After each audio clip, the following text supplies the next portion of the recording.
আসসালামু আলাইকুম বন্ধুরা। তো এখানে যে স্প্লেন্ডার বাইকটি দেখছেন, এই বাইকটার প্রবলেম হচ্ছে কারেন্ট ফিল করছে। তো বাইকটি ওয়াশ করার পরে কারেন্টটা ফিল করছে। তো এখন আপনারা যারা বাসায় নিজেরাই বাইকগুলো ওয়াশ করার চেষ্টা করেন বা ওয়াশ করেন, তাদের জন্য আজকের ভিডিওটা।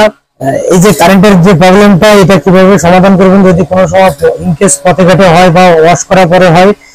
গাইস, ফার্স্টে আমরা এই যে চাবিটা অন করে নিলাম। চাবিটা অন করার পর নেওয়ার পরে এখন দেখতে পাচ্ছেন যে কারেন্ট মারে কিনা। এই যে সেই ইনজেকশন কয়েল, এটা ফ্ল্যাগের এখানে লাগানো থাকে। তো আমরা এখন এই দেখবো কিক দেবে কারেন্ট মারে কিনা। ভিউয়ার দেখতে পাচ্ছেন কারেন্ট মারছে না। তো এখন এই বাইকটির ওয়ারিং সেটে পানি গেছে। তো এটা কিভাবে বাসায় বসে সমাধান করবেন তো দেখাবো আপনাদেরকে। এটা হচ্ছে ওয়ারিং এর একটা তার, যে কোনো একটা ওয়ারিং এর তার নিয়ে নেবেন। নেওয়ার পরে ফার্স্টে যে কাজটা করবেন, তো ফার্স্টে আপনারা যে কাজটা করবেন, আর্মেচার কয়েল, সেই আর্মেচার কয়েল এখান থেকে চেক করবেন। তো আর্মেচার কয়েল হচ্ছে এখানে ডাইরেক্ট এখান থেকে কারেন্ট উৎপাদন হয় কয়েল থেকে। এই দেখতে পাচ্ছেন যে সাদাটা, এই সাদা একটা তার, এই তারটা হচ্ছে হিরো স্প্লেন্ডারের মেইন লাইন। তো এটা হচ্ছে আপনার আর্মেচার কয়েল থেকে এসে লাইট কয়েল এবং স্টার্টিং কয়েলের কাজ কাম করে, সিডিআর মাধ্যমে করে। তো আমরা এখন এই লাইনটা চেক করব।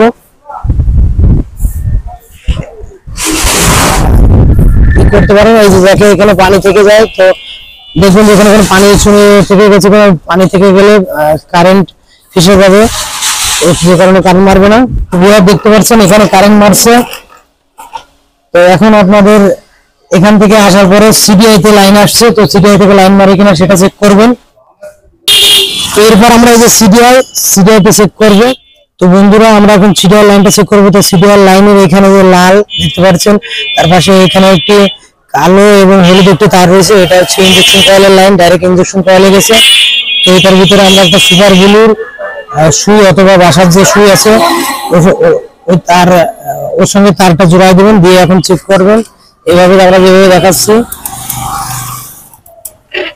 তো বন্ধুরা দেখতে পাচ্ছেন চরচর করে কারেন্ট মারতেছে। তো বন্ধুরা দেখতে পাচ্ছেন চরচর করে কারেন্ট মারতেছে। তো এখন আমরা দেখবো যে এটা সিডিআরেও কোনো প্রবলেম হয় না, স্টারিং কয়েলেরও প্রবলেম হয় না। তাহলে এটা হচ্ছে এখানে যে ইনজেকশন কয়েলের প্রবলেম আছে কিনা। তো বন্ধুরা দেখতে পাচ্ছেন যে ইনজেকশন কয়েলের এই লাইনটা লুজ রয়েছে, এখানে লাইন খোলা ছিল। তো বাইকটা ওয়াশ করার পর হয়তো যে কোনো ভাবে পানি চুনি বা নাড়াচাড়া লেগে যে কোনো ভাবে লাইনটা খুলে গেছে। তো এটা আমরা এখন লাগাই দিলাম, আশা করি এবার 100% সলিউশন হবে। ভিউয়ার দেখতে পাচ্ছেন কারেন্ট মারছে, চরচর করে কারেন্ট মারতেছে।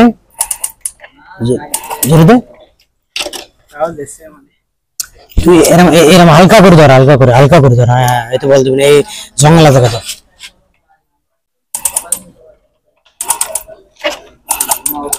ভিউয়ার দেখতে পাচ্ছেন ফুল স্পিডে কারেন্ট মারছে। তো এখন আমরা দেখবো বাইকটা স্টার্ট নাই কিনা।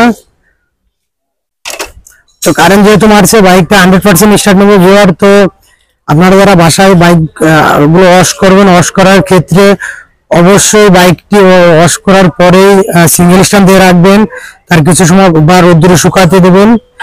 আর যদি পারেন সবচেয়ে ভালো হয় নিকটস্থ কোনো গ্যারেজ অথবা শোরুম থেকে আপনার বাইকের যে ওয়ারিং সেট গুলো আছে, বাইরের থেকে ওয়াশ করার পরে যে কানেকশন গুলো, ওয়ারিং এর যে কানেকশন গুলো থাকে, ওখানে পানি গেলে সমস্যা হবে।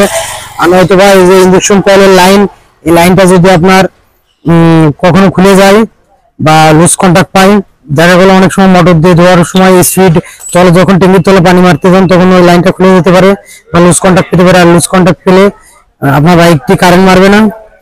তো এখন আমরা আমাদের ফ্ল্যাগ ক্যাপটা লাগানো হয়ে গেছে। তো আমরা এখন স্টার্ট দিয়ে দেখাবো যে বাইকটা স্টার্ট হচ্ছে কিনা। তো আমরা এখন বাইকটা স্টার্ট দিয়ে দেখাবো।